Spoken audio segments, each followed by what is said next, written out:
நான் உங்கள் லல்லி. இன்னைக்கு ரொம்ப இன்ட்ரெஸ்டான ஒரு vlog தான் பார்க்க போகிறோம். இன்னைக்கு ஃபுல்லாக பார்த்தீங்கன்னா க்ளீனிங் தான் இருக்க போகுது. வந்து கிச்சன் பார்த்துடலாம். கிச்சனில் என்ன க்ளீன் பண்ணுறேன்னு பார்த்தீங்கன்னா, மல்லிகை சாமான் 2 நாளைக்கு முன்னாடி வாங்கிட்டு வந்தல, அதை வந்து ஆர்கனைஸ் பண்ணலான்னு சொல்லி டப்பா எடுக்கும்போது எல்லாத்துலேயும் லைட்டாக வந்து பார்த்தீங்கன்னா அந்த பாசெல்லாம் வந்து இருந்துச்சு. எனக்கு எவ்வளோதான் அரேஞ்ச் பண்ணாலும் எவ்வளோ மருந்து போட்டாலும் அந்த பாசெல்லாம் போகலை. சரி இருந்தாலும் இன்னொரு வாட்டி நம்ம க்ளீன் பண்ணிவிட்டு மறுபடியும் அரேஞ்ச் பண்ணிடலாம், ரீஅரேஞ்ச் பண்ணிடலாம் அப்படின்னு. ஏன்னா போன விலாக்லேயே வந்து அரேஞ்ச் பண்ண மாதிரி காட்டினேன். இந்த விலாகில் வந்து பார்த்தீங்கன்னா உங்களுக்கு வந்து டிஃப்ரெண்ட்டாக இருக்கும். ஏன்னா வந்து எல்லாத்தையும் வாஷ் பண்ணி அதுக்கப்புறம் தான் மல்லிகை சாமான்லாம் அரேஞ்ச் பண்ணுறேன். ஸ்டார்டிங் வந்து கிச்சனை பார்ப்பீங்க, அதுக்கப்புறம் லாஸ்ட்டில் வந்து கார்டனிங்லாம் பார்ப்பீங்க. இந்த விலாக் ஃபுல்லாக க்ளீனிங்கு ஆர்கனைசேஷன் பிடிக்கிறவங்களுக்கு கண்டிப்பாக இந்த விலாக் வந்து பிடிக்கும். ஸோ கண்டிப்பாக வந்து எண்டு வரைக்கும் பாருங்கள். ஃபஸ்ட்டு வந்து ஸ்டீல் ஐட்டம்லாம் வந்து பார்த்தீங்கன்னா வாஷ் பண்ணிவிட்டு அதுக்கப்புறம் வந்து பிளாஸ்டிக் ஐட்டம் வாஷ் பண்ணிடலாம். திரும்பி வந்து போன விலாகில் வந்து அரேஞ்ச் பண்ணிட்டேன், இந்த விலாகில் ஏன் மறுபடியும் அரேஞ்ச் பண்ணுறீங்கன்னு கேட்பீங்க.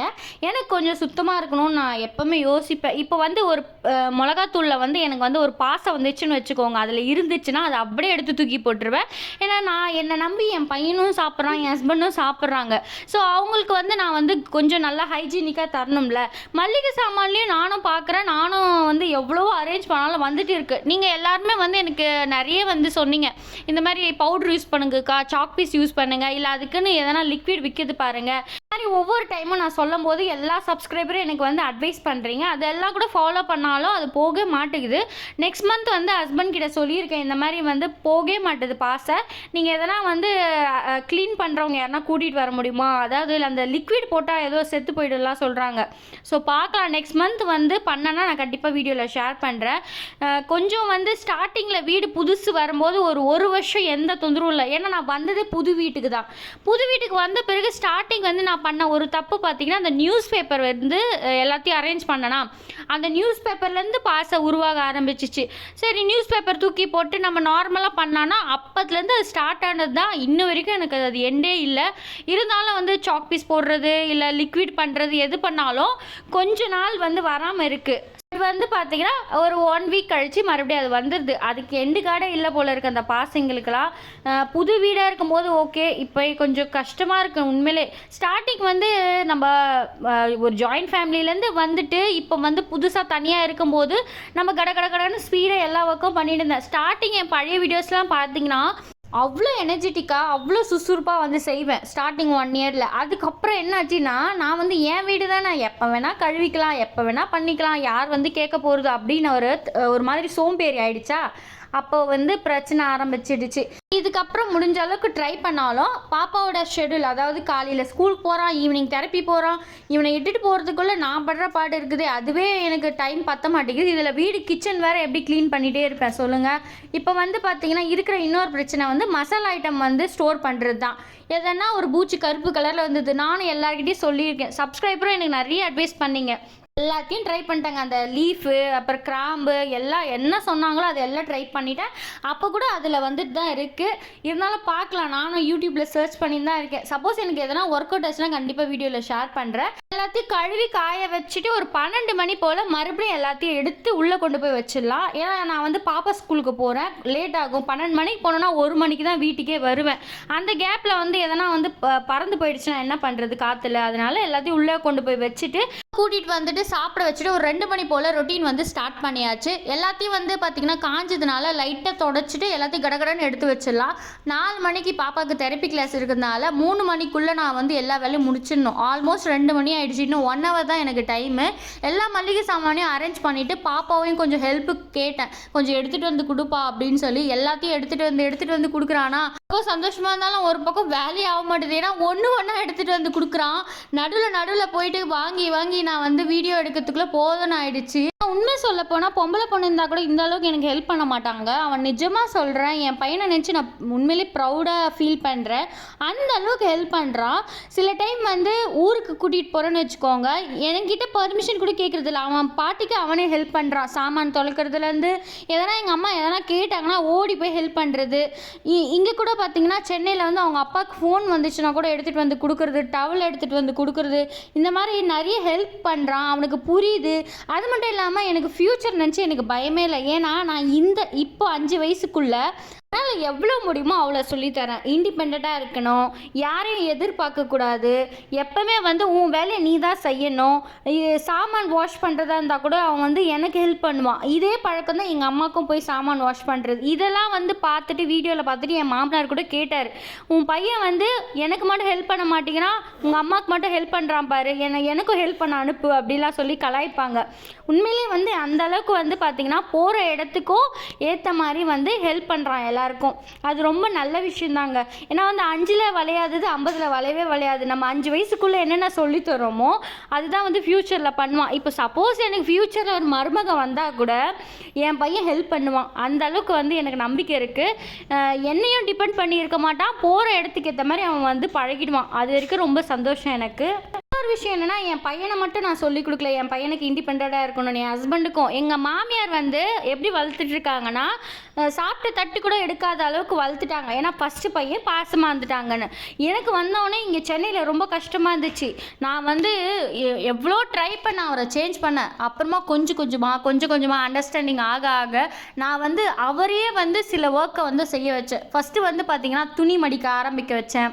அதுக்கப்புறம் தோசை, சப்பாத்தி இதெல்லாம் வந்து அவர் வேலை விட்டு வந்தாலும் என்ன டிஸ்டர்ப் பண்ணக்கூடாதுன்னு சொல்லிட்டேன். சப்பாத்தியாக இருக்கட்டும், தோசையாக இருக்கட்டும், எதாக இருந்தாலும் நீயே பண்ணிக்கோப்பா, மாவு இருக்குது, குழம்பு இருக்குது, நான் போய் குழந்தைய பார்த்துக்கிட்டோம் அப்படின்னு நான் சொல்லிடுவேன். அவரும் வந்து மூஞ்சி சுளிக்காமல் அவருக்கும் வந்து பார்த்திங்கன்னா செய்வார். இதில் வந்து எனக்கும் சேர்த்து சுட்டு கொடுப்பாரு. ஏன்னா வந்து நான் ஒருத்தி தான் இருக்கேன், நான் பாப்பாவையும் பார்த்துக்கணும், வீட்டு வேலையும் பார்க்கணும், பாப்பாவை ஸ்கூல்லேருந்து விட்டுட்டு வரணும், தெரப்பிக்கும் விட்டுட்டு போகணும். இவ்வளோ ஒர்க் இருக்கும்போது என் ஹஸ்பண்டும் வந்து எனக்கு ஹெல்ப் பண்ணணும்ல. கொஞ்சம் வீட்டு வேலை வந்து பார்த்திங்கன்னா அவர் எனக்கு ஹெல்ப் பண்ண ஸ்டார்ட் பண்ணார். இதோட சேஞ்சஸ் வந்து பார்த்திங்கன்னா என்னோட மாமியார் வீட்லேயும் ரிஃப்ளெக்ட் ஆச்சு.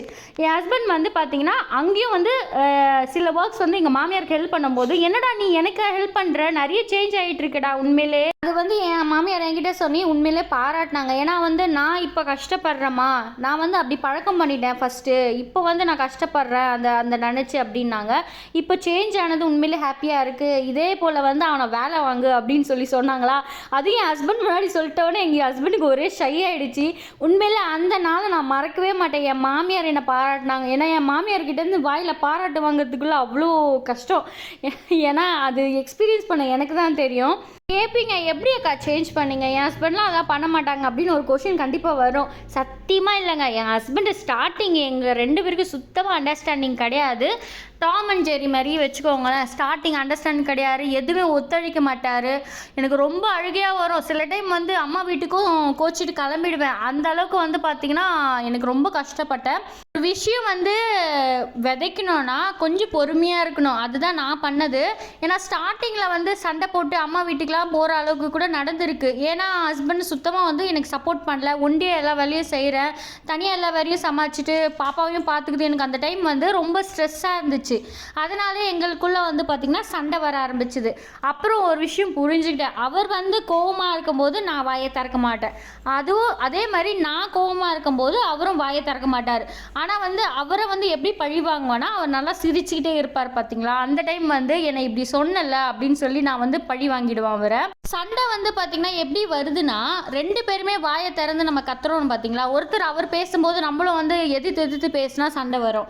இன்னொன்று வந்து பார்த்திங்கன்னா வந்து நம்ம ஹஸ்பண்டை பற்றியும் நம்ம ஃபேமிலி பற்றியும் இன்னொருத்தர்கிட்ட சொல்லும் போது அதை கேட்டாங்கன்னா அதுக்குனாலும் சண்டை வரும்.